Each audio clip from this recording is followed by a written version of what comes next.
వాక్యం ఏమంటుందంటే, యేసు అక్కడ నుండి వెళ్ళుచు సుంకపు మెట్టు వద్ద కూర్చుండి ఉన్న మత్తయ్య అను ఒక మనుషుని చూసి నన్ను వెంబడించుమని చెప్పగా అతడు లేచి ఆయనను వెంబడించను అన్నాడు. ఈరోజు యేసు అతన్ని చూసి ఏమంటున్నాడంటే, నన్ను వెంబడించు అంటున్నాడు. ఈ వీడియో చూసే ప్రభు నిన్ను కూడా పిలుస్తున్నాడు.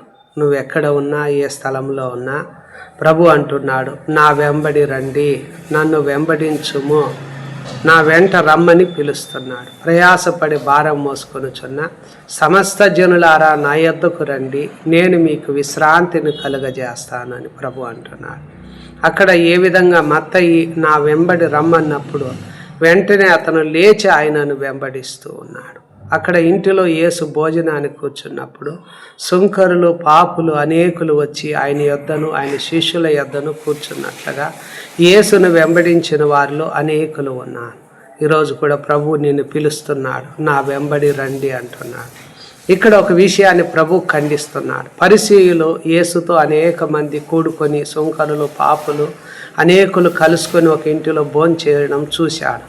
అప్పుడు వారు ఏమంటున్నారంటే, మీ బోధకుడు సుంకరులతోనూ పాపులతోనూ కలిసి ఎందుకు భోజనం చేస్తున్నారు? అనగా ఈ పరిసయ్యులు అన్య సుంకరులతో, పాపులతో సహవాసం చేయరు, వాళ్ళను ముట్టుకోరు.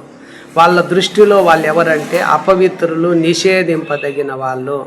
వాళ్ళలో పక్షపాతం ఉంది. కనుకనే యేసు అంటున్నాడు, ఏ మనుష్యుడును అపవిత్రుడని, నిషేధింపదగిన వాడని చెప్పకూడదు. దేవుడు పక్షపాతి కాడు. యేసుక్రీస్తు అందరికీ ప్రభువు. ప్రతి జనములోనూ ఆయనకు భయపడి నీతిగా నడిచే ప్రతి వారిని ఆయన అంగీకరిస్తాడు అన్న విషయం ఇక్కడ మనకు స్పష్టంగా చెప్తుంది. రెండవదిగా యేసు మనతో ఏమంటున్నాడంటే, యేసు ఆ మాట విని రోగులకే కానీ ఆరోగ్యం గల వారికి వైద్యుడు అక్కరలేదు. రోగముతో ఉండేవానికి వైద్యుడు అవసరము, ఆరోగ్యంగా ఉండే వారికి వైద్యుడు అక్కరలేదు.